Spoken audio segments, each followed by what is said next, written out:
Hi everyone, welcome to a brand new episode of the Behold podcast on the Genre Equality channel. I'm Hidzir, I'm Isa. and this week we'll be talking about three brand new topics. They're not exactly new, the titles have been out for a while, but we're here to revisit them, especially our main topic, Ridley Scott's seminal sci-fi classic Blade Runner will be our main topic for this episode. And on the flip side, I have recommended to Isa a little A24 film directed by Trey Edward Shults called Waves. hmm And I myself have revisited a the Samurai Jack cartoon by Genndy Tartakovsky, which aired on the Cartoon Network ages ago, about a decade ago from now. And then it came back for a revival, a final season on Adult Swim, which lot more mature in theme and a bit more serialized. So we'll get into why I missed out on Samurai Jack during its heyday. I didn't really. I watched it a bit, Yeah. but we'll get to that later. Lah. But let's begin with Ridley Scott's now seminal Blade Runner.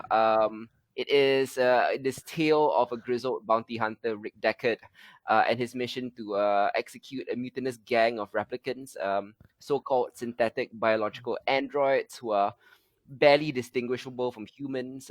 It's his third film, and it remains his most beloved and richly layered work. Lah. But we weren't alive when the movie first came out. Obviously, we Yeah. were. It came out in 1982. So a lot of people do know though that the movie came out to not such a sterling reception. Yeah. It received mixed reviews from critics. It bombed hard at the box office, but it has sort of grown to become first a cult classic and then now just a straight up classic. Everyone loves it. So, what, in your opinion, since you're the one who's kind of suggested the main topic, and not that I don't love Blade Runner too, I fucking love Blade Runner, but why has Blade Runner gone this route? Why do you think it was underappreciated for its time, and then how did it get to become the classic that it now is? I think it has a lot to do with the period of time in which it was released, right? So released Mm. in 1982. Yeah. And of the crop of films that came out during that period of time, like comparatively speaking, I think Blade Runner was a lot slower Mm. than what people wanted it to be, right? Like, with a title like Blade Runner, and then you have Harrison Ford, who at that point in time was like an up and coming like action star, right? Um, People were expecting more action. People were expecting a lot more from this sci-fi film Were they than they expecting actually Star got. Wars, you think? Yeah, I think so. I think so. I mean, like given Ridley Scott and what he had done at that point in time, I don't think they were expecting such a sometimes glacial moving film, right? Mm. Like it received some praise, right, for the themes and the complexity, and of course the beautiful visuals and all of that. But Soundtrack as well. and of course Vangelis' amazing soundtrack, Yeah. which we'll get into later. But Mm-mm. like it doesn't. There are huge portions of the film that it really is just scenery chewing, right? All the way from the very, very onset when you have like 5 to 7 minutes of just silence, right, before the Yep. actual opening dialogue happens. Mm-hmm. And then you kind of, I think it kind of threw people for a loop, right? When it came out, like they had a what $30 million budget, and they only made something like 28. 40 million of the box office when it released. Yeah, and only 28 of those in America. So Yeah, pretty poorly underperformed. yeah, and then of course on top of that, there were just like several different cuts of it, right, that were released. What Correct. we're reviewing, so to say, is the final cut, which Ridley Scott actually had artistic Mm-hmm. control over. Mm-hmm. But that only came In like, 2007. yeah, exactly. So many, many years after the fact Correct. of the theatrical cut itself. Mm. So I think like there are quite a number of reasons why it bombed at the Yep. box office. But what's more interesting is how it eventually became the film of renown that it is now, right? So much so that it spun off its own sequel, Yes. and of course the great influence that it's had over different types and mediums of art over the years. Mm. Yeah. So Yeah. I think it's a brilliant film. Obviously I did not watch the theatrical cut, seeing as well, not at first at least. I subsequently viewed the theatrical cut, the director's cut, and then the quote unquote final cut. Sort of like kind of in preparation to see what the differences are lah. But Yep. like my first experience with it was the director's cut, and Same here. I was watching it. This was prior to 2007. I think it was in the mid 90s or early 90s. Hmm. And in the worst possible conditions, being that I watched it on a plane, actually. Oh wow. I was on a plane. I think I was on a trip with my family to Europe. I can't quite remember where I was going, lah, but I remember watching Blade Runner on a plane and just being very wowed by it. And keep in mind that this was late primary school, early secondary school version of myself. So Mm. I was fairly unaware. I wasn't a cinephile at the time, lah. So Yep. I had not seen noir films. I Hmm. did not know about Double Indemnity or The Big Sleep or The Third Man, or I had not read Raymond Chandler. So the presentation of noir to me was very new and fresh, Hmm. and noir in a distinct setting that was cyberpunk, Hmm. which kind of has the same neon lit dark voiceover elements that noir has. So it's kind of a sci-fi mesh made in heaven. Yeah. I was very taken aback and wowed by how different Han Solo was in this movie. Yeah.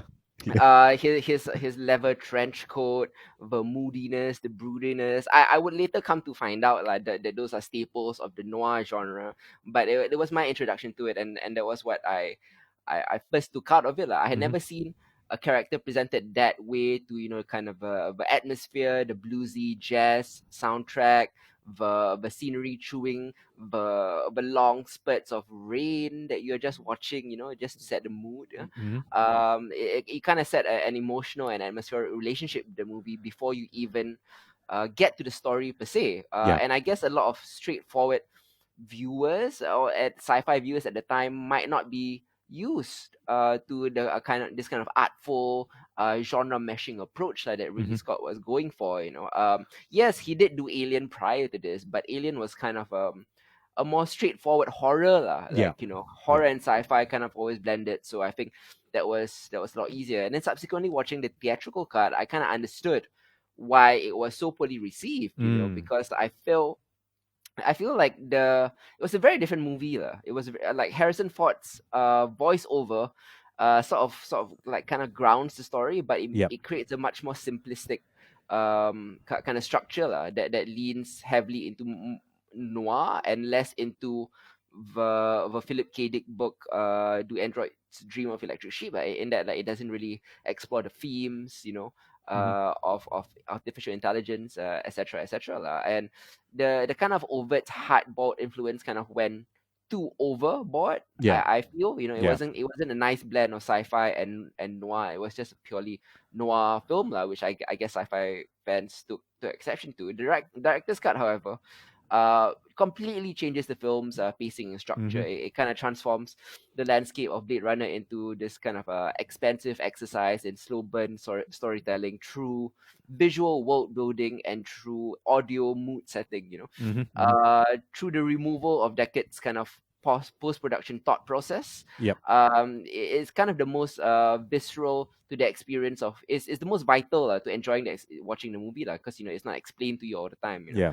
The director's cut also included new footage that would kind of reignite one of the biggest conversations in film fandom. Is Ford's Deckard, his this neo gumshoe archetype, is he actually a replicant? Yeah.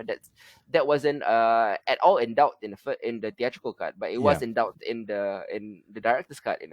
And the addition of a few seconds of footage depicting a unicorn, Yeah. turns the theatrical cut's simple narrative on its head.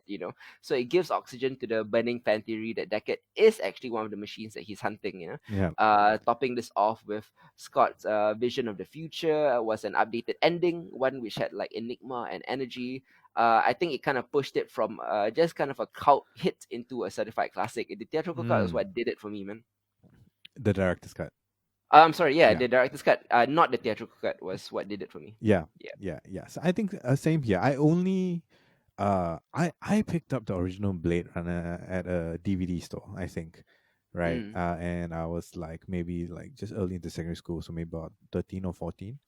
when I Yep. first got into that. I picked it up because of the title, very honestly, right? I had just watched Total Recall at that point in Mhm. time, and I was kind of looking for something in the same vein. And boy, was I surprised to see what I got. Mm. But yeah, that was the director's cut, I think. And it was only much later that after reading up a lot more, much like you, that I stumbled upon the theatrical cut as well, which Mhm. I actually didn't finish. Mm. Yeah, so like once it kind of hit halfway, right, and already a big fan of, and having watched the director's cut a number of times, Mhm. um I feel like I didn't need to finish it, right? Because a version of this movie kind of already existed that I Yep. enjoyed incredibly so, right? And I didn't need to have that counterpoint of the theatrical release. So people didn't enjoy it when it came out, sure. There are a lot of movies that we love today that were like that. But yeah, I didn't finish the theatrical cut. And of course, the final cut expands a little on the um what the oh my god, it's so hard to keep up The director's cut. with the Yeah. director's cut as well. Yeah. And of course the digitally remastered one that they released for their 25th anniversary, right? Mhm. It was obviously much better quality, all in all. Yep. Yeah, so why did I pick Blade Runner? Yeah. Um I think the idea kind of put in my head when we recently there was kind of a slew of things that we were reviewing for genre, in particular Altered Carbon, Mm. that kind of brought the movie back to mind, right? Like Blade Runner is easily, I tell most people who ask me like what's my favorite movie of all time, and I tell them it's Blade Runner. Yep. But there was just a whole slew of media that was coming out at a certain point, like a certain period of time that we were reviewing, that had a lot of influence from Blade Runner. I mean, obviously, Altered Carbon is one of them. Mhm. In terms of its look, in terms of its feel, and how things are treated, and I just thought it would be interesting to kind of revisit the source of what is immensely popular genre now, right? Yes. Yeah, hence Blade Runner. And of course, in conjunction with that, we will also be talking about Villeneuve's version of Blade Runner, or Mm. sequel to Blade Runner as well, and how um, it draws its inspiration for that, but it is its own kind of animal, right? Of course. Yeah. Yeah, I think Blade Runner, in terms of its legacy, sort of, I wouldn't say that it invented cyberpunk noir, because I believe there were a few enemy things that mm, arrived prior to Blade Runner, yep, but it certainly popularized cyberpunk noir to the point where it became such a mainstream thing that, as you mentioned, like things like Altered Carbon, and there are a million and one cyberpunk noir things out there right now, yep, and they're all Blade Runner based. yep. Blade Runner is, of course, set in 2019, which is the good old days in our time, simpler times. But I mean, just because the date is has passed us doesn't negate its vision for the future. Lah. It's a Yep. futuristic 2019. This kind of weird Los Angeles landscape. I love the set design of it. I love the lighting of it, the mood. Rutger Hauer is such an amazing villain. Oh man, yeah. Harrison Ford, I think hmm one of his What? best roles, I think, for sure. Hmm. It's very Yeah. different. It's very different from his usual, Indiana Jones and action adventure type. Yep. Han Solo, as I mentioned, this is kind of his one more subtler roles. A lot of face acting, a lot Hmm. of body acting. And that's just what noir calls for, lah, I guess. Yeah. Yeah. For sure. Yeah. I mean, like just the way it was shot, right? And Mm. every young Harrison Ford brooding while having his whiskey is an amazing thing, Yeah. And I think like it's because there's a lot of like scenery chewing, and there's a lot of very slow things, but like we've got some really really amazing dialogue. Like uh, Rutger Hauer delivers one of the best monologues in all of cinema. Near the end, right? Mm-hmm. With the tears in rain, and I love that particular scene. It's so powerful. But if you don't ever give the movie a chance, you will never reach that kind of like pathos right near the end, Mm. where essentially like an immortal, like not immortal, but like a being that is beyond human, right, reflects upon his humanity. Yep. It's it blew my mind. I think when I was just first discovering it, and it continues to do so even so today. Right, having rewatched it recently for us for Hmm. the podcast.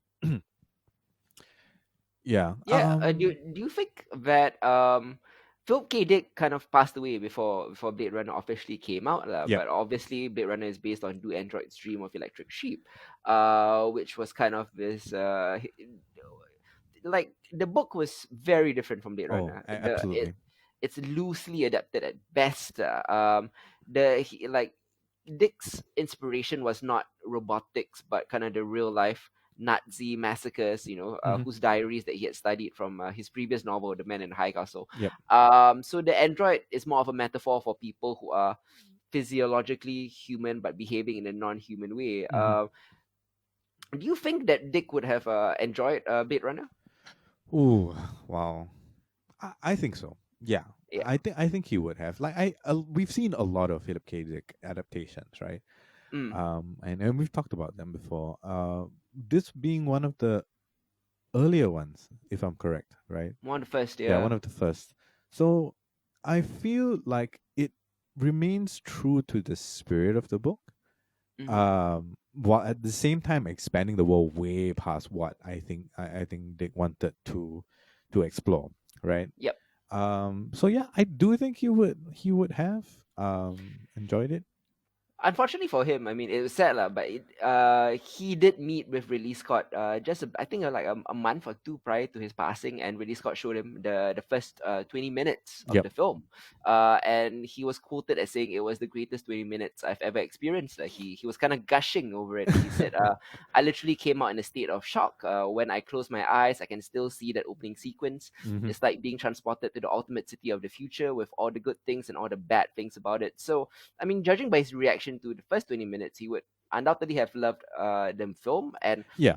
and the director's cut eventually lah, even more. Yeah. Yeah, if he was alive to see it, which is amazing, right? Because the first 20 minutes of the film, especially if really Scott was showing him the Hmm. uh the theater cut, Yep. wouldn't have contained much of his book at all. Yep. Yeah, so yeah, I think he would have liked it for sure. Like it definitely retains the big questions that Dick was trying to ask in Do Androids Dream of Electric Sheep, Hmm. uh, and saw it to its thematic logical conclusion. I feel. Hmm. So yeah, I wish we could have heard from him. Exactly where he stood upon that, because there's so many authors that kind of usually hate Yep. the movies that the books eventually inspire. Become, Yeah. yeah, I mean, for good reason lah. I mean, like Alan Moore has been screwed over so many times, and Mm. Stephen King has been screwed over so many times. Like, how could they not be cynical of it lah? It's only kind of recently, in over the last decade or so, in the 21st century, that proper adaptations or adaptations that have even exceeded the source material have come around now. Yep. And I think Blade Runner is one of the earliest success stories in terms of adapting a book lah. I know some people will point to The Godfather, but it's a lot more straightforward to adapt The Godfather than this lah. Hmm. I certainly did love Harrison Ford's character, but as you mentioned, I think kind of the primary person I was most drawn to was Rutger Hauer's character. Oh yes, so good. He was he almost feels like this biblical fallen angel, kind of straight out of Milton's Paradise Lost. He exacts this diabolical revenge on Tyrell, the godlike corporate father figure who shuns the replicants' desperate demands for an extension of his 4-year lifespan, Yeah. and gouging out his eyes before murdering him. It's part like biblical. It's also Frankenstein. It's also Oedipus. Um, but Betty also like really displays real tenderness and compassion Hmm. when his android lover Pris, who's played by Daryl Hannah, is killed. Yeah. As you talked about in the final rooftop battle of Deckard, he actually chooses to save Deckard's life despite his superior strength. Jamming his jamming a nail through his hands to keep his falling internal systems running just for a few extra minutes. Yep. So Betty goes from the symbolic devil to a Christ-like figure. Visually sacrificing himself for mankind's sins and Hmm. thus proving himself to be morally superior to Deckard. And I think you're kind of really rooting for both Deckard and him at the same time. Yeah. And like my young mind, I mean, of course, this was kind of prior Heath Ledger's Joker and everything, like where the villain is just as compelling as the protagonist. And I think this is my first movie where I experienced that. Yeah, yeah, Yeah. absolutely, absolutely. I mean, like, it's a he had an absolutely brilliant performance. We don't really see much, right? Like, in terms of if we're talking about like the opportunities to show off their acting, right? Mm-hmm. Definitely Harrison Ford gets that. Rutger Hauer gets that. Sean Young looks pretty in most of the film, Mm, but there's never really an opportunity for her to act outside of the replicant role that she has, right? So correct. it Yeah. really just becomes this to and fro between Deckard and Betty, Mm-hmm. and that kind of like tension between the two. At certain points, you're not. I mean, you don't know if Deckard's a replicant. Betty's a replicant, and so on and so forth. And at the end of the day, like, who comes out more human, right? Like, what Yep. is in a future like that? Like, what does it mean to be human? You know, Mm-hmm. so like these grand kind of like questions of existence and how they come up in a very, like, they don't preach it at you, Yep. and it's not like even Ghost in the Shell, for example. There are moments of like philosophical like grandstanding where they go into like these huge kind of monologues and talk about existentialism in the future and all of that. Like, I don't think you ever get that in Blade Runner, right? Yeah. And that to me is part of the charm of it, Mm. that it's very grounded within the world that it's built around itself. And it never tells you to ask these questions. Like, you end up asking these questions via, the performance itself. Yes, I agree. And let's say you're not an intellectual viewer. Just let's say like you don't go to your movies for this kind of philosophical or intellectual chin stroking. You can actually just enjoy it aesthetically. The kind of Art Deco locations of a retro futuristic setup, which is I think the first time I've ever encountered that particular style, retro futurism. Hmm. Is just beautiful to watch. Or you could just enjoy the amazing Vangelis soundtrack. I didn't know this at the time, but of course, Vangelis' soundtrack was the first all synth soundtrack Yeah. ever made for a film, and I think a lot of at that time a lot of purists it drew a lot of controversy because Yep. a lot of purists felt that a synthetic soundtrack could not replicate the swell and nuance of human emotion in the way that an orchestra could lah. Yeah. And intentional or not, the controversy around that kind of perfectly mirrored the film's themes, right? Of Yeah. machines struggling with emotion. So there's so much serendipity with this film, and so much to talk about. But that Ben Gallis score, man, is just is fire. It's been Oh man. on. I've been listening to it for 20 years now. Yeah. It's insane. Like, it has contributed so much to what, like, synthetic or electronic music as we know today, is like, so many people draw inspiration from that. So many Hmm. film composers have gone on to draw inspiration from that as well. Yep. And it really does set the tone. Like, if you were to take that away, if you were to have replaced it with any number of great soundtracks, right, with an orchestra, for example, I think it would be that much less. Like, we can't, you know it's so integral to the film itself and the experience of the film Hmm. that you can't remove it at all. Yeah, uh well, what a great call by Ridley Scott to get Vangelis to do this. yeah. It's brilliant. As is the sequel to Blade Runner 2049. When Denis Villeneuve's sequel was announced, were you worried, skeptical? I was worried when they announced the sequel. When they Yeah, said that Villeneuve was attached to it, I immediately felt a lot better. of course. Yeah. Yeah, and same thing with the upcoming Dune. Same thing. Like, Dune is a big Hmm. franchise for me, and we will be talking about that eventually. Hmm. But Villeneuve, I think, based upon all the things that he had done up to that point, Hmm. which was Arrival, Arrival, Sicario. Sicario, right? Yeah, Yeah, Arrival in itself is an ambitious adaptation. It's a difficult book to adapt. exactly, right. And Yeah. like, not, I mean, his vision of his vision of Arrival is so different, right, from what the book or the short story rather actually afforded him. Yep. So I was curious, but at the same time, it always came across to me that Villeneuve himself is a fanboy and a nerd in that fashion. Mm. So I wasn't too worried about the fact that he was on board for it, Mm-hmm. and the fact that Ridley Scott gave his blessings Yep. after they spoke. I do feel like having all the new actors coming in, like Gosling and Yeah.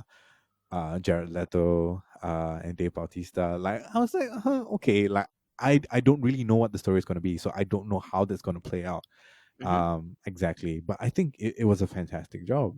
Like certainly it doesn't capture the kind of wonder and the kind of scale that the original movie had, but Mm-hmm. very much in line with the theme and the look and the spirit of the original Blade Runner. Yes, yeah. Blade Runner 2049 obviously takes place 30 years after the Blade Runner film. Much older Harrison Ford comes back. I actually kind of seeing Harrison Ford try is is new because he hasn't tried in a long time. Yeah, And really honest, if Ridley Scott had done this, it wouldn't have been as good because Ridley Scott has not been at his best, shall we say. I think agree. his best has been his peak has gone. He's like Tim Burton, he's Yeah. kind of made flop after flop after flop, and not in a Blade Runner way lah, in a sense that quality is bad and the money it makes is bad Hmm. because I can't think of the last good Ridley Scott film I've seen. Ooh. So Denis Villeneuve was like the perfect choice for this, given Sicario and Prisoners and Arrival.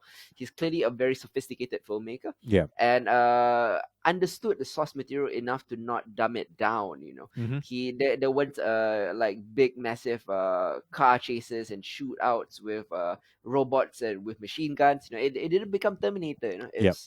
It still kept the dystopian noir and the themes alive in the film lah, and also it kept the existential anxieties that are at the heart of the material, Hmm. which kind of he has the confidence, especially with Arrival and Sicario, to kind of proceed at a sedate pace that is Mm. kind of very at odds with today's more rapid fire blockbusters lah. Yep. Yeah. Yeah, Absolutely. yeah, yeah. Yeah. Okay. So all in all, right? Hmm. Like, do you think it was enough? Like, was 2049 Blade Runner 2049, was it enough of a piece to stand on its own, or because a lot of people, especially when the film was coming out, and people who are close to us, were asking like, do I need to watch the original Blade Runner in order to be able to understand what's going on? Is it important? And I was like, Probably.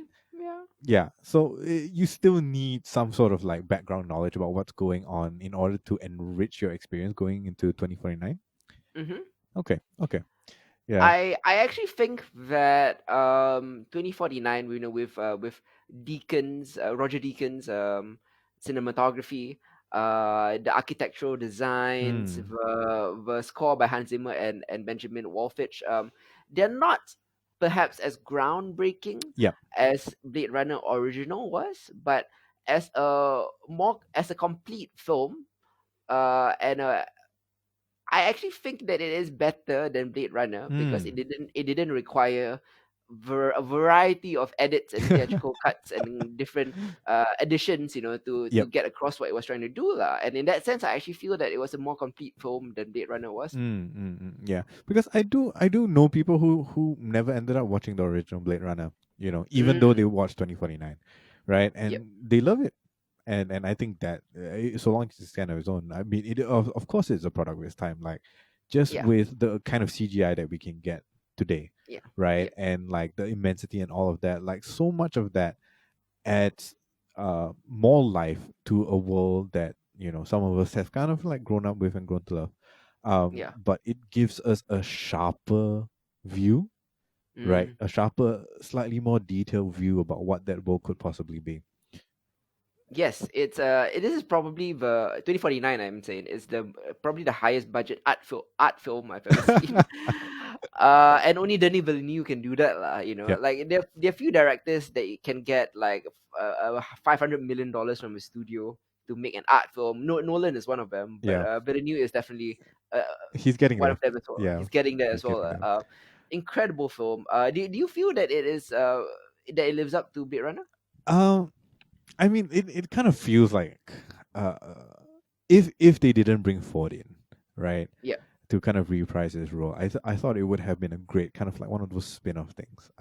Yeah. But bringing Ford back as Deckard raises a lot of questions that I don't think we ever got answered just in the first film and even in the second film, right? Mm-hmm. So it's a little annoying, I think, because I did want some sort of closure as that, because I don't expect there to be like, a 3049 or something along those lines, right? Right. Further down. Mm-hmm. Um, so I think it did it justice, and it's pretty complete of it in and of itself as a film, right? But Mm-hmm. putting the two together, like, I wish there was a bit more closure, Mm. and kind of like plugging some of the holes that we had in the original one that they didn't quite address, that I wanted them to, and so on and so forth. So yeah, but all in all, like, it's still a great film, and I think we rated it fairly highly when we first reviewed it for genre, right? Definitely, yeah. And it was critically acclaimed and fairly and fans loved it lah. Mm. Which is unlike the reception of the original Blade Runner. Yeah. It was kind of hit immediately lah. Maybe the box office wise, it didn't gross as high as the studios wanted it to, but Yeah. I think most people will consider it like at least an artistic success, if not a commercial success lah. Yeah. Does it have its flaws? Yeah, sure. I Yeah. mean, Blade Runner has its flaws too, you know. Yep. I think Jared Leto wasn't particularly great in Uh, 2049. it Uh, was supposed to be David Bowie. yeah, I mean, sadly, like Sadly. Bowie would have been amazing, and particularly in that part, like Yeah. it feels custom made for Bowie Yeah. in the same way that like kind of Nolan wrote Tesla in the Prestige for Bowie. You know, it's just Yep. for his mannerisms. But like Blade Runner itself is a very flawed film, Yeah. and yet it's kind of perfect in its flaws, Hmm. and a lot of the kind of the unanswered questions that Blade Runner 2049 leaves, it's sort of like ingrained in the DNA Yeah. of Blade Runner. Hmm. Like a lot of the beauty of Blade Runner is in the negative space, in the questions, not the answers. Yeah. Yeah. Absolutely. Yeah. It's just that, I mean, Gosling did a pretty good job. Like, he brews, but he doesn't brew as much as a young like Harrison Ford does. Just for True, like a comparison, right? true. You know what the difference is? Is that like this is the Gosling performance that we've seen in every other movie. Yeah. The Yeah. difference is that like we hadn't at that point we hadn't seen him Ford do it at all. Yeah, yeah, that's Yeah, absolutely true. Yeah, this is exactly what we would expect from Gosling. Exactly. correct, yeah. Elegant sadness and stoicism in the face is Yeah. what he's done. It's his forte lah. And Yeah. I just never seen Ford do it, and Ford does it. Maybe it's more of a surprise. Maybe that's where the awe comes from. Mm. But yeah, yeah. But I didn't think that Gosling did a bad job or No, no, anything. no, I thought not at it all. was I fine. feel we just didn't have a Roy Batty for 2049. Yeah, That yeah. was Oh it. my god, I Yeah, didn't even think about that. Yeah. yeah. We didn't have that one kind of moment, right? That Mm, is pivotal to our understanding of the movie itself, right? mm-hmm. And that could have been it, right? And I don't think at anyone, even if if Bowie was around, God rest his Yep. soul, and he had played, oh man, what is his name? Can't remember. Uh, Neil. Leto's character Yeah, lah. Leto's character, right? Like, I Yeah. don't think at any point in time it was written in such a way that they would have given us that, Tears in Rain, like, which Yes. Rutger Hauer wrote himself, Yep. apparently. Um, so yeah, so I think that's kind of the major thing that we didn't get from 2049. Mm-hmm. Um, and the major difference, and therefore, as good a successor as it was, there were just some things, right, in direct comparison, that just doesn't quite live up to the original. Yeah. 100% agree lah. But as kind of uh, Blade Runner is a classic, and as a companion piece, 2049, it doesn't get much better than that lah. This was kind of the best version of a Blade Runner sequel that I could have ever hoped for, Agreed. and to think that it could have been so much worse, it's I'm just so grateful that we got a Villeneuve version and not like a Ridley Scott version. Sad to say. Yeah, yeah. I think a Ridley Scott version of Blade Runner 2049 would have been more similar to his later Alien sequels. Covenant. which were a bit Yeah. covenants, yeah, which would have been disappointing lah. But Uh, anyways, if you're like one of those few people who have not seen Blade Runner, and I think a lot of people haven't, to be honest, yeah. despite its cult classic status, do check it out, and I would highly recommend the theatrical, not the theatrical cut, anything except the theatrical cut is what I mean. Director's cut's good. Final cut is good. Yeah. Correct, yeah. I actually think the final cut added too much, It's so the director's cut, yeah yeah. director's final cut is for like people who are already fans and who want more, and already Mm, like. But like if it's your first time watching it, I would yeah. highly go with what Hits is recommending. Go with the director's cut. Yeah. Correct. Yeah. And maybe it's just my nostalgia talking because that was my first introduction to the film. But I really do feel that the director's cut is the best version. It's lean. It gets to the point. It fixes what was wrong in the theatrical cut, and then the final cut feels a bit bloated. Mm. It's more of a collection of like extra deleted scenes and things like that, lah. Yep. Which is great too. I mean, once you become a fan, you should check it out. Yeah. But yeah, definitely go check out Blade Runner and its sequel, Blade Runner 2049, if you haven't. Yep. Blade Runner 2049, it's a long watch, let me tell you. But don't be intimidated by that, lah. Yeah. Yeah. I wouldn't suggest watching both movies back to back. It's quite a feat to do so, considering that Mm-hmm. I just did it a couple of days ago. Oh wow, Yeah, it nice. was kind of rough. I just really wanted to see like if there was a flow despite the 30-year kind Mm-hmm. of gap, no, there's no yeah, it doesn't. You end up just sitting on your butt for like a really long amount of time. Yeah, I man. enjoyed it, sure, but it's Yeah, not something you have to put yourself through. definitely. You can find it on DVD, on VOD, on iTunes. Blade Runner is everywhere, guys. And if you're interested, there are like comic spin-offs and novelizations and all of that, which have been fairly well received. But Hmm. I have not read any of them. Have you? Oh no, I have not. Yeah, Yeah. yeah, we're kind of Blade Runner purists lah. If it's official canon, then we'll catch it lah. I'm not into the Blade Runner EU lah, so to speak.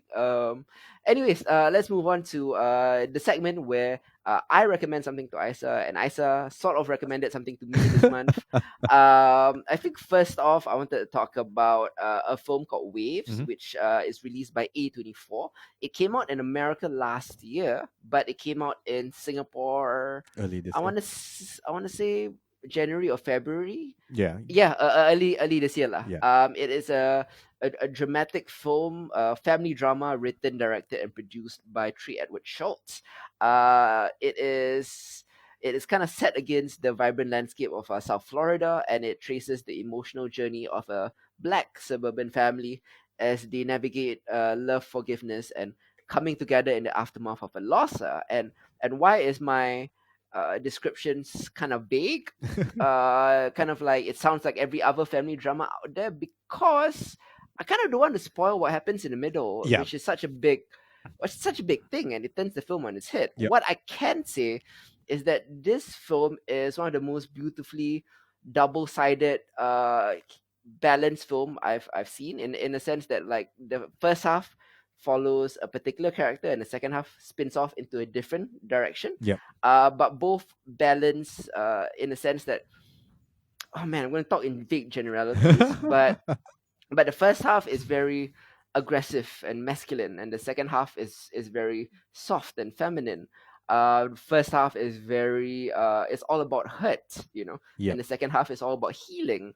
It's this the dual tonalities and the balance of life lah, is what this kind of film is all about. The ebb and flow of life, the waves of life, and just to see it depicted, particularly through the lens of a black family, is very interesting lah. Hmm. You caught this movie recently, Yep. and I hope I didn't spoil too much for you, but the film itself is quite engaging from the beginning Yep. with the music, Oh, with the the music's camp. so good. It's caught by Atticus Ross and Trent Reznor. Yep.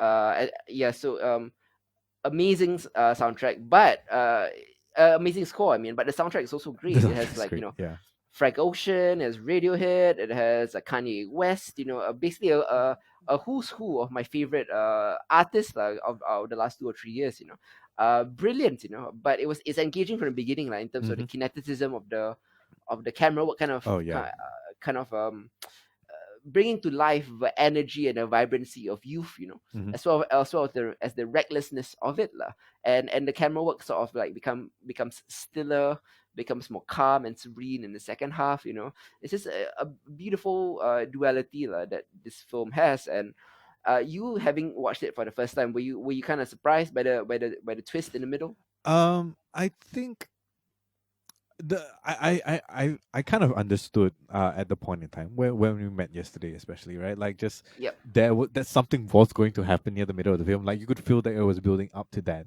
I Mm. don't think I anticipated what that exactly was. I thought something Yep. very different would happen in the same Mm. vein, but something different, nonetheless. Right. Right. And then from there, it was kind of up in the air. Like, I like how the second half eventually takes a very different point of view, and a point of view Mm. that I didn't expect it to take, or Yep. whose point of view I didn't expect to take, rather. Yeah. And that surprised me, So on both accounts, right? Like, what actually happened, the twist that happens. Mm-hmm. Um, and I'm a bit uncomfortable with the fact that we even have to say that there's a twist. In the middle, because saying a Yeah, twist is kind of giving it away, right? yeah, and that's but I mean, like, we can't. There's very little to talk about if we kind of don't reveal that. Like, that very really, it's two very distinct halves, right?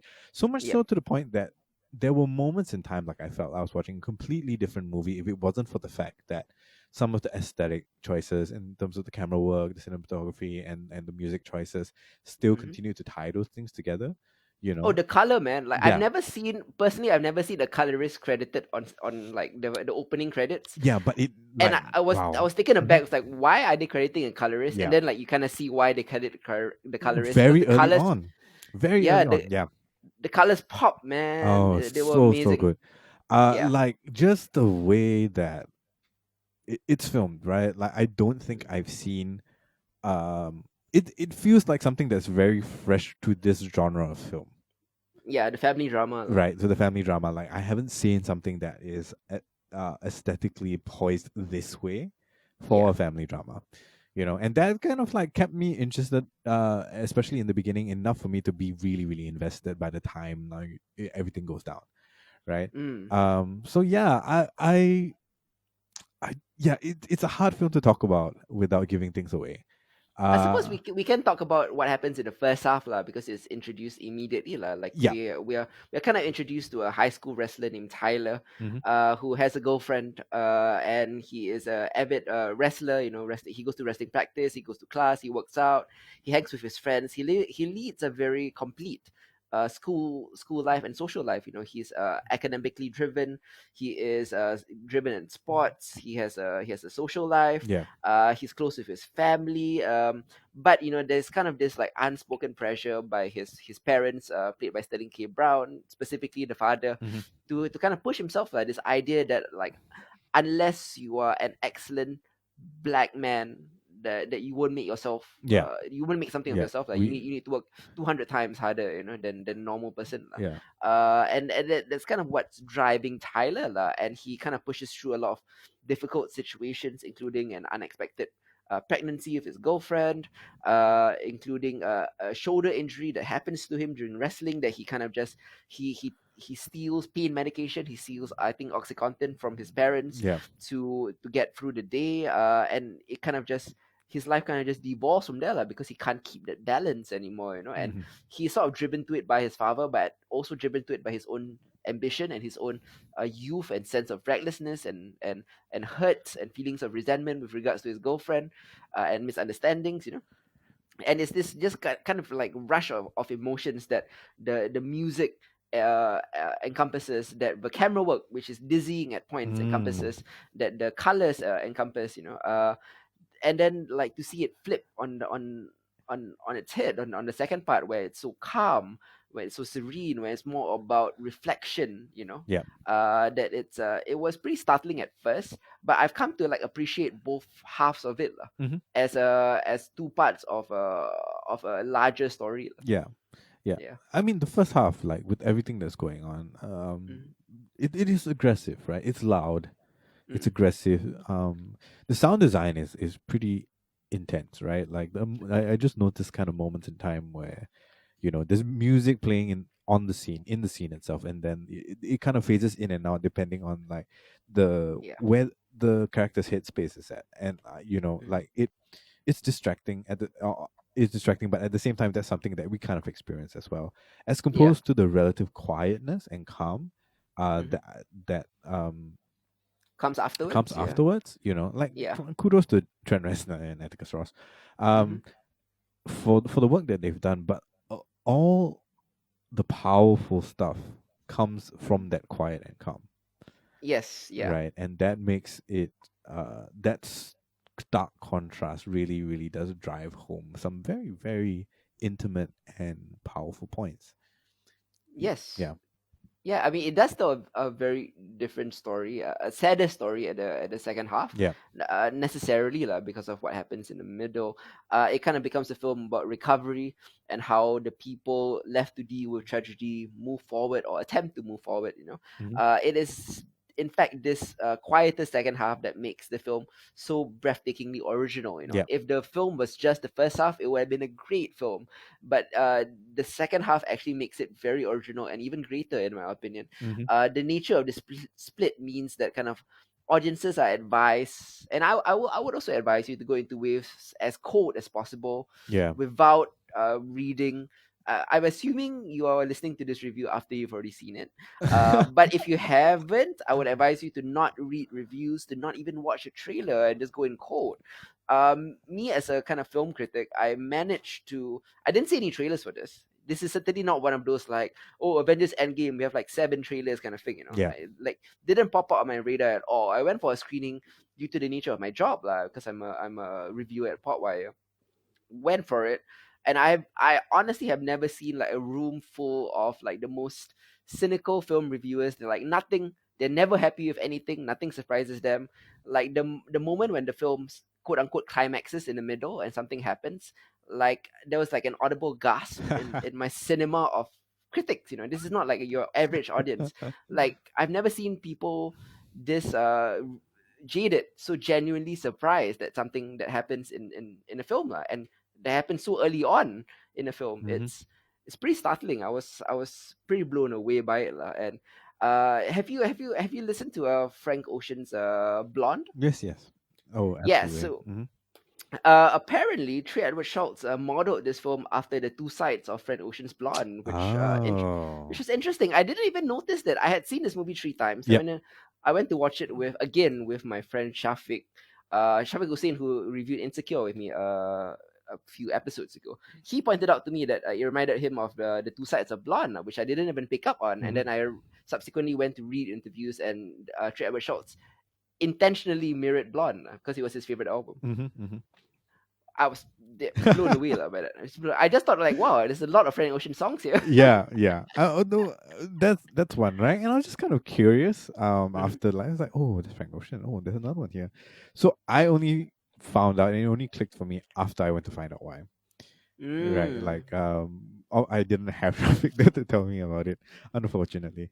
yeah. But yeah, it is a very. I mean, it's not, you can't map it directly, I think, but there is an astounding amount of similarity between the way the album Mhm. is structured and how the film goes. Yes, yeah. The intense opening, quiet the second half. Mm. Fucking love this movie in when I first saw it, and I would highly recommend it to you all. And please go in fresh. I think the acting all around is Oh pretty man. sterling. Hmm. It's my first introduction to Kelvin Harrison Jr., who plays Tyler. I Yeah. thought his intensity was so Oh, um magnetic, you know. his acting in the wrestling scenes were amazing. Yeah. Like that Yes, was yeah, that so good. Yeah. there was, and the sound design, especially when his kind of shoulder is crunching, it was Mm. like, oh, I don't even feel that way watching like real fights. Yep. Yep. Yep. Like that was, I grimaced. Like yeah, Mhm. it was so good. Like on the flip side, also like Taylor Russell, who plays Emily, the younger sister, a very different performance, but equally brilliant, Hmm. I think. Yeah. Sterling K. Brown as the dad. Sterling K. Brown is like the fucking king of like black patriarchs who want to break your heart. Yeah. Yeah. Like from This Is Us to Black Panther to this, how many sad black family stories as he's told, but he's so good He's at so it. good at it. You know, He's so good at it. And we also have one of the Schuyler sisters. yeah, yeah. We also have one of Shiloh's sisters, exactly.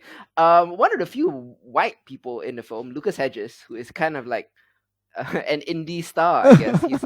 He's in every like buzzworthy indie film like ever made, lah. I feel he was in like Manchester by the Sea. He was in Lady Bird. He was in mid 90s. A bunch of other things. Like he's also really great in this film as a Mm. love interest Yep. for Emily Williams. What I particularly liked about Lucas and Emily's romance is like, the awkwardness at first, the Hmm. build up of it. It actually got me interested in a brand new character that they dropped on us like three-quarters of the way into the Yeah. film. Yeah. I have to say, like, honestly, I thought he was just supposed to play like a foil, right? Like, Yeah. distractor and all of that. But like to genuinely build something out of that was surprising. To Correct, me. yeah. With his own arc, with his own Hmm. backstory and everything. Yeah. And his backstory, of course, like serving as a parallel or at least thematic parallel, like, if Yeah. not direct parallel to what's happening with Emily. Like the theme being forgiveness, of course, and healing. I think Lucas is great. I love the way that the dialogue is structured as well. The way that people talk over each other, Yeah. that it's not like I say one sentence, you say one sentence. The artificiality of script writing Hmm. is not present when Emily and Lucas are talking. They talk over each other. It's Yep. awkward. It's cute. It's very real. It's like kind of the way Noah Baumbach writes lah. Hmm. Hmm. If you've seen Marriage Story and things like that. Uh, Brilliant film. Love it. Love the colors. Love the music. Yeah. Love the themes and the act. It's brilliant all around. One of my favorites of the year, actually. Good stuff. Really, really good stuff. Highly recommend it. Where can people find it? It's actually right now available on the Projector's streaming platform. The Projector allows you to buy video on demand, rent movies to watch from home. You can go to the Projector's website to check it out. Or the Projector is open, so you Yeah. can actually go there and watch it for yourself. Uh, Otherwise, it's available on all VOD platforms. Your iTunes, everywhere that you rent or buy films is available now, like including DVDs. Cool. Awesome. Yeah. Next up, we'll be talking about a fairly seminal cartoon, or at least has grown to be Yep. in Samurai Jack. Would you like kind of give a little synopsis breakdown here? Oh wow, where do we even begin? Okay, so Samurai Jack is an animated TV series. I always struggle with his name. Genndy, Genndy Tartakovsky. Genndy Tartakovsky, right? Yep. Whose primer we recently kind of reviewed as well. So Brilliant one. yeah, Yeah. it premiered. Oh, he also did stuff like Dexter's Lab. Mm-hmm. Um, so this is like what it premiered in late 2001. Uh, Yes. and with four original seasons that span the entirety of that period. What am I talking about? Correct, like the 2001 to 2005, I Yeah, guess. so four seasons Yeah. for all that. Mainly my introduction to it was because it was on Cartoon Network, right? Yep. And I was just kind of casually watching. It was something kind of different from the other offerings that Cartoon Network had at the time. It was very dialogue light, a Mm-hmm. lot of very interesting visuals. I think at that point in time we didn't have that visual look of Samurai Jack. Didn't have. Wasn't as popular or wasn't as common as it is right now. Mm-hmm. So I went along and like kind of like watched throughout that. But essentially, what it is we follow Samurai Jack, Mm-hmm. who is a samurai in kind of feudal Japan, and his father eventually has to sacrifice himself in order to put away an evil demon called Aku, Mm-hmm. right? And then, of course, Jack inherits the need to defeat Aku with his father's sword and gets flung into the future. That's essentially what the story is about. What follows after that is an almost episodic look into the different um, How he circum tries to how he tries to get back to his time period, lah. yeah, across like all sorts of different like cityscapes and landscapes and kind of like strange situations where he basically wants to get back to his time so he can stop Aku because he's now in a future where Aku is all powerful dominance, and you know. dominant. Yeah, because he failed to stop Aku in the past. You know, he was flung to the future. Aku wanted to take him on when Aku was more in control, and had grown to become what he is in the future, Yeah, and the world you see is kind of this insane dystopian world, you know, where Aku is Lord, you know, he's God and he rules over everything, you know. yeah, And it's a planet just as unrecognizable to Samurai Jack as could be like. It's filled with monsters and alien and aliens and machines. Yeah, robots. Yeah, it's weird, and he's kind of a man out of time, and he wants to get back to stop all of this from happening. Not so much like, not he doesn't have anything against like the aliens or anything. Like, he yeah. just wants to stop Aku's rule. Hmm. And I think I only saw 5 or 6 episodes back then, just because I channel surfed Cartoon Network a lot. Yep. But I never did follow up. And when the revival came around in the early 2010s, I believe 2012, 2013. Yeah, so they brought it back on Adult Swim Yeah, in 2012 or 2013.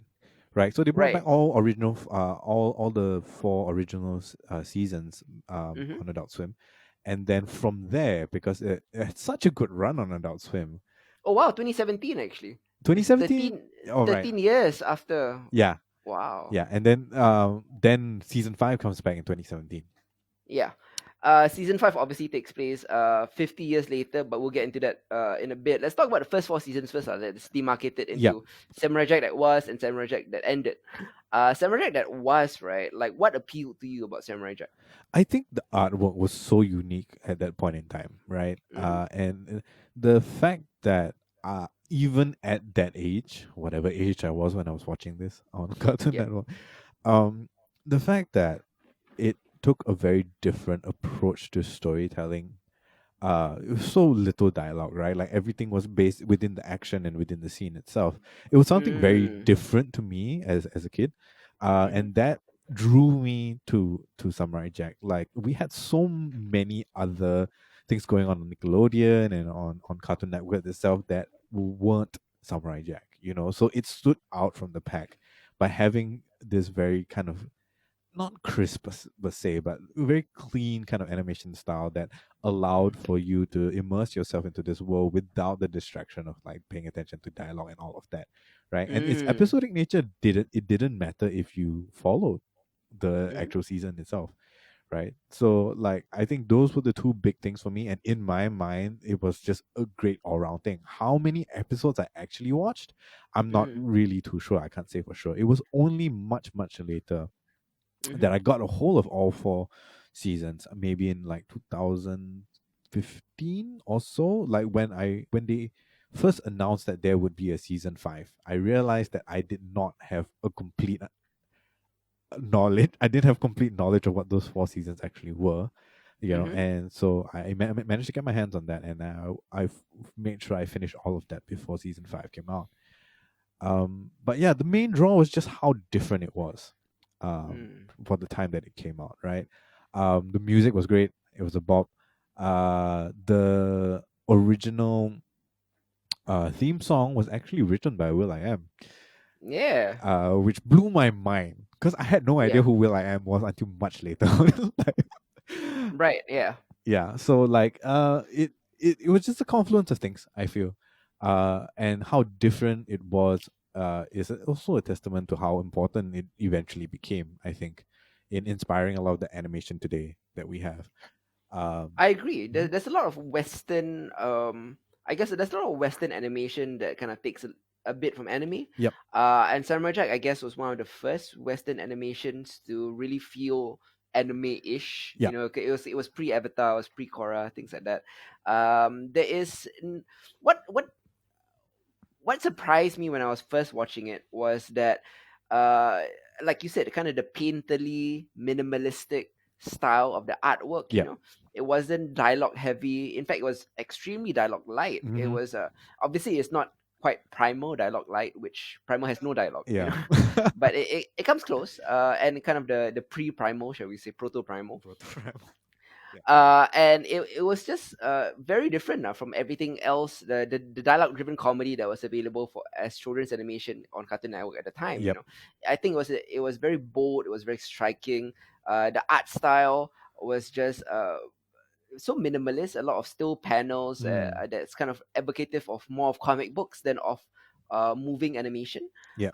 And yet it still managed to these like still painterly shots and the changing of the aspect ratios and things like that. It still managed to get across a dynamicism and a kineticism Mm-hmm. that perhaps even moving 3D animation couldn't capture, like, Yeah. because it kind of takes place in your mind, Mm-hmm. like your brain kind of fills in the blanks between one still shot to the other. So in that sense, Samurai Jack was it appealed to my comic book senses lah. Mm. Yeah. It also doesn't really have a continuity per se. Every episode is episodic, although like if you do watch season 5, some continuity is filled in lah. Yeah. Basically all you need to know is that he was flung from the future. He's trying to find a portal back home, and then every episode he almost finds Oh, a portal back home, but he he doesn't. doesn't. uh and there are no real recurring characters except for the Scotsman. Yep. Jack and Aku are obviously the only recurring character.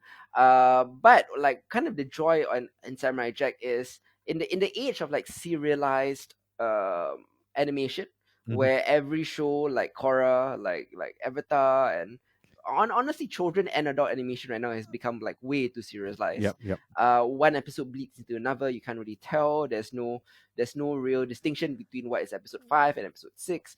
What Samurai Jack really does in the first 4 seasons is have distinct, memorable short stories. Mm. Like some of them, it's not about like cliffhanger endings or plotting lah. It's just it could be a trippy magical interlude. It could be a noir detective story. It could be a epic historical battle with only 22 minutes of setup and payoff and resolution. Yep. Often with no dialogue. It was brilliant watching these team of animators push the boundaries of the show's kind of hand painted backgrounds Mm-hmm. and minimalist design to such glorious lengths. Yeah. Yeah. Yeah. Absolutely. I mean, like even to this day, like Mhm. there's still episodes that I can remember like so clearly. Like the one where he goes to train with the monkeys, right? Yeah. With the rocks tied The to his feet. Yeah, I love that. Or even like the cantina kind of scene in the city with the mhm. aliens and all of that. Like all of that lives very vividly in my mind, and not because I just revisited it, but just because like it each episode had such an interesting quality about Mhm. it, right? Where you had a unique kind of like Genre. genre Yeah. and he wanted to tell interesting, very simple stories in a very dynamic way. Yeah, like some episodes you can tell that this is the director of Primal. Like some Mm. episodes are serious and epic and bloody and just gorgeous, war-like scenes, battle sequences. And other episodes, you can also tell that this is the director of Dexter's Lab. Yeah. Because there's like a lot of broad comedy, there's a lot of silly kiddie humor. So both sides of Tartakovsky are here. The broad humor, the childlike comedy, and as well as the kind of brutal adult animation style that he likes. And the jumping from genre to genre like took me aback at first. Like I didn't know what to think of it, but I soon grew to really love it. Hmm. I think the like you mentioned. I think the second season premiere, Jack learns to jump good, which is the training with the monkeys Yeah. episode. Really opened my eyes to the fact that every episode is a genre exercise. They're Yeah. trying to tackle different things, and then they started to get broader and broader and broader with that. There's even one episode that doesn't feature Samurai Jack at all. Yeah. Hmm. There's Hmm. there's an episode where Samurai Jack isn't a hero. I think my favorite episode is season 4 is episode 11 called The Tale of X9. Oh yes. Uh, it's the only episode where Jack is not the main character. One of the most extreme breaks in structure the show has ever done. And it's kind of this narration heavy noir detective story, much like Blade Runner, where our Sam Spade is a robot detective named X9 who is Hmm. blackmailed out of retirement by Aku for one last hit. It's interesting because I sympathize with X9 and not Samurai Jack in that story. Yep. Yep. Like I wanted him to succeed and not Jack, which creates a A huge problem. huge problem, especially in the minds of I'm assuming kids who are supposed to be watching this. Yeah, yeah, totally. Like that definitely is a standout episode. And just how inventive everything was. But that being said, right, when it ended after 4 seasons, I think that Without resolution, mind you. without resolution, it required them to come back with season 5, right? Like Yeah. we wouldn't be talking about this on Behold if season 5 didn't come out, you know. Mm-hmm. Just because something was lacking, after 4 seasons, and as great as those 4 seasons were, right, it needed something a bit more to kind of tie everything together as a franchise, and that's where season 5 comes in. Yeah, So in the yeah. final 10 episodes, the show like definitively concludes Mm, the story lah, and it's a very touching journey, and it's very different from the first 4 seasons in a number of respects. yep. Number one, it's a lot more mature to kind of reflect the maturity of the audience right now lah. The Yeah. show is 13 years, has been gone for 13 years, so people who were like young at the time are now in their teens or even early 20s, Yep. or even in their 30s watching it.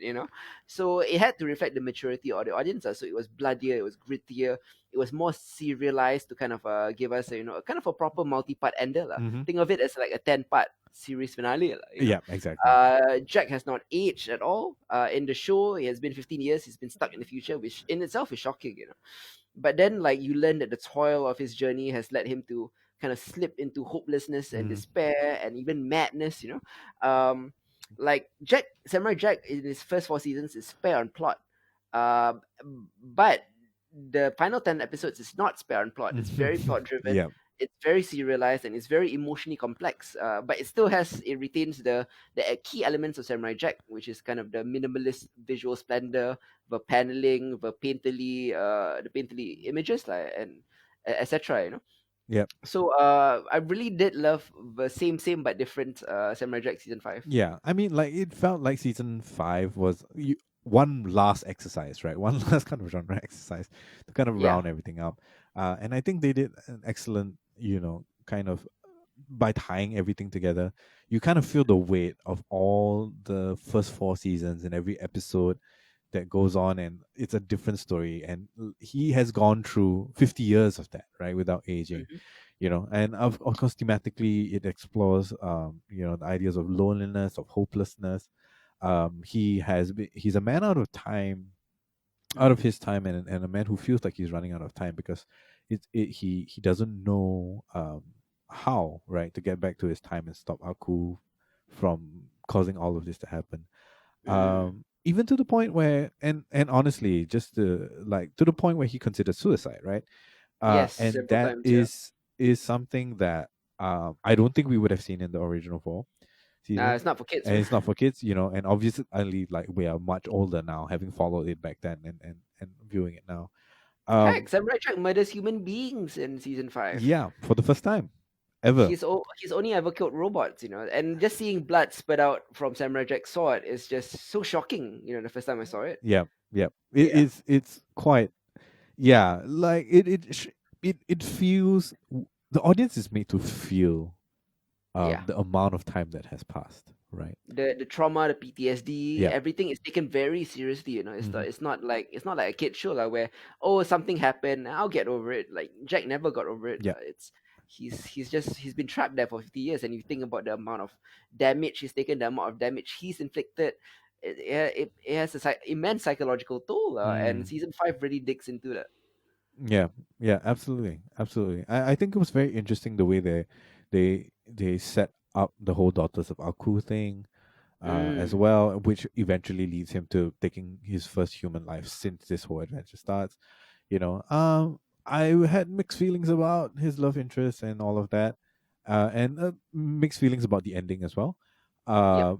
It doesn't take away from the magic of the season itself, or of the franchise, in any way. Like, it took me a while to understand why they decided to go that way, I Mm-hmm. think. But there is a resolution there where at the end of his journey, Jack finally kind of understands that despite the fact that he has not aged and he's been this kind of one permanent thing Mm-hmm. um, through this entire story, his hero's journey, right? Like, it is fleeting after all, Yep. and hence the final scene and how it takes place. So I wanted something more conclusive, right? But yeah, Mm. given what Samurai Jack has been for so many years, I was wrong, I guess, to expect that. because it Mm. delivered more of the same, right, in a good way. Yeah, I'm a big fan of intentional open-ended endings, Yeah. not unintentional open-ended endings. Season 4 being cancelled was an unintentional open-ended ending. Hmm. There was no poetry to it. Yeah. There is a certain poetry to how bittersweet Jack's journey ends, Yeah. Yeah. He does get what he wants, but he doesn't get what he wants, and that is the kind of tragedy that is so prevalent in all great the hero's journey, Yep. like they all have some sort of like bittersweet ending. You don't always get what you want. Maybe a fraction of it, but not the entirety of it. Yeah. I think it was really quite well done, and yeah, kind of another sign of the maturity of Samurai Jack, lah. That you could deliver an ending like this for a more adult audience Hmm. that maybe more willing to accept it, lah. That it wasn't a neat pet resolution where they live happily ever after, Yep. etc. Yep. There's a bit of heartbreak in that. So really really liked it. I mean, and as well, like seeing the art style in a more modern context, because it's cleaner, it's crisper, Yep. it's more. I know HD is the wrong word lah, but it looks more HD lah. It looks more. It's just so beautiful to watch Samurai Jack in that widescreen. Hmm. But of course, it does shift aspect ratios a lot. It does the panels a lot. There's Yeah. a lot of still shots, of just. I keep using the word painterly because it is, it's just such a painterly series, from beginning to end. Fucking beautiful. I really loved it, and of course the I've talked a lot about the visuals. I think the sonic choices Yeah. play a huge part in a dialogue light show as well, because sonically it can drum up tension, it can drum up heartbreak, it can drum up joy, without ever hearing Jack actually articulate any of it. Yeah. Absolutely. Yeah. Absolutely. I mean, like it is so rare for it was just really rare for what started out as a children's animation Hmm. series to tell stories in the way that it did for its time, Yep. right? And like for it to have grown into uh, I guess it is a cult classic after all, Definitely. right now, and how they decided to wrap everything up. We can look back and say like, yeah, it was groundbreaking for its time, and it all in all, it wrapped up really well. Yes, I mean, visually so different from any other cartoon you can find. Tonally, it's so it walks the tightrope of many genres. Hmm. Musically, it's so has such a great score and soundtrack. Uh, and it is and like thematically, this macabre meditation on grief and regret, Yep. and sometimes social satire, and sometimes very overt screwball comedy. It's a package that only Samurai Jack has, and that makes it very very special, and I think it wasn't maybe not the most perfect show ever made, No, but yeah. it did leave a very lasting impression on me after Hmm. I finished watching it. Absolutely.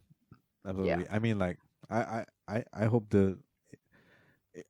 I'm gonna try and see if I can get my nephews to watch this, because Mm. I think it's important, for them to experience something different from what they usually watch. Hopefully they'll Yep. enjoy it. Oh man, great series. Loved, enjoyed like Samurai Jack from beginning to end.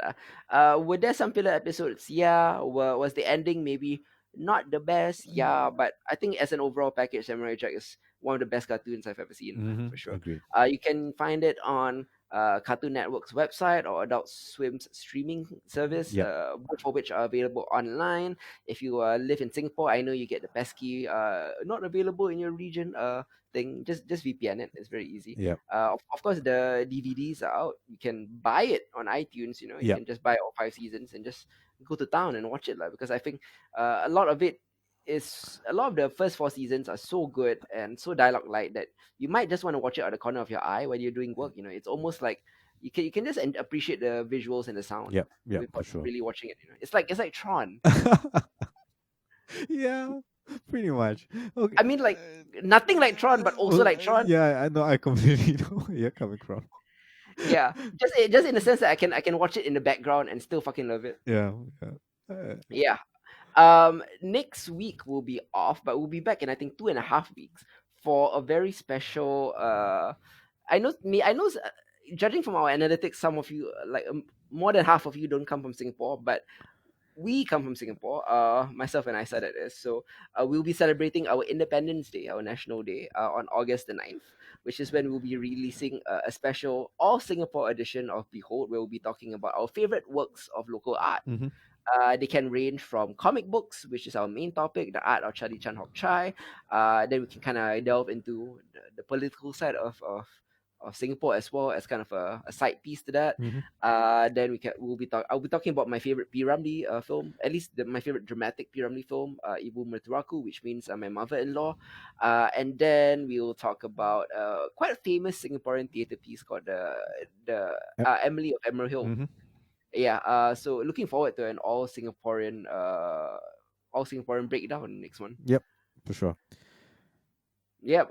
Till then though, I mean, do keep a lookout for that one. But please listen to Genre Equality as well. We have a new episode of Genre Equality coming next week. That's certainly going to be a banger because there's a lot of good stuff to talk about. Mm-hmm. Maybe not the main topics though.